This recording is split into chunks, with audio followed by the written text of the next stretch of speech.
मैया यशोदा ने प्रणाम किया जमुना मैया को, हे जमुना मैया मेरा कन्हैया सदा प्रसन्न रहे। गोपियों ने भी प्रार्थना की और प्रार्थना प्रणाम करने के बाद गोपियां और यशोदा मैया आंख बंद करके बैठ गई। और श्री कृष्ण कभी तो आंख मूंदे हुए मैया और गोपियों की ओर देखें, कभी जमुना जी में बहते हुए दियों की ओर देखें। उन्होंने कहा दीपकों से कि तुम बहते जा रहे हो और हम देख रहे हैं, अनादिकाल से तुम बहते रहे हो, ये कर्म की धारा में बहते जा रहे हो। विधि निषेधमय कलिमल हरणी कर्म कथा रवि नंदनी वर्णी, ये कर्म कथा ही जमुना जी हैं। ये कर्म तो इसका ये फल, ये कर्म तो इसका ये फल, और फल निश्चित मिलता है।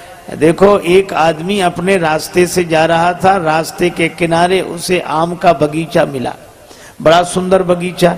अब उस आदमी ने आम के वृक्ष में लगे हुए फल देखे। अब आप विचार करो, फल देखा किसने? आंख ने। आंख ना होती तो कैसे देखता? लेकिन उस फल वृक्ष के पास क्या आंख चलकर जा सकती है? तो चलकर गए कौन?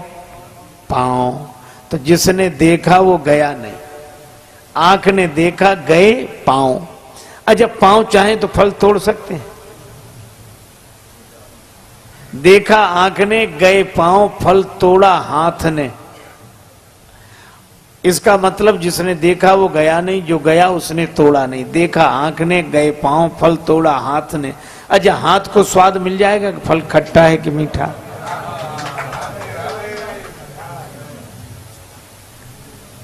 हाथ को तो स्वाद नहीं मिलेगा। तो जिसने फल तोड़ा उसने चखा नहीं, चखा रसना ने। जिसने देखा वो गया नहीं, जो गया उसने फल तोड़ा नहीं, जिसने तोड़ा उसने चखा नहीं। देखा आंख ने, गए पांव, फल तोड़ा हाथ ने, चखा रसना ने। और एक अद्भुत बात, जिसने चखा उसने रखा नहीं।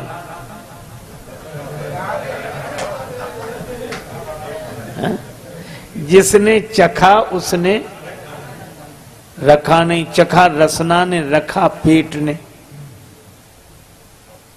इतने में बगीचे का माली आया और चोरी से फल तोड़कर खाते हुए देखा। दबे पांव डंडा लेकर पीछे से आया और उसने पीठ में 2-4 डंडे जमा दिए। अब बताओ इस पीठ का न लेना न देना। पीठ न लेने में न देने में। फल देखा आंख ने, गए पांव, तोड़ा हाथ ने, चखा रसना ने, रखा पेट ने और पिटे पीठ। यह बात तो समझ में नहीं आती भाई। पिटे पीठ। एक महात्मा से किसी ने यह कहानी सुनाई। महात्मा बोले इस कहानी में ही तुम्हारा उत्तर है। कैसे? बोले थोड़ा सा आगे बढ़ो। पीठ में डंडे की चोट लगी तो दर्द हुआ? हाँ हुआ। तो रोया कौन?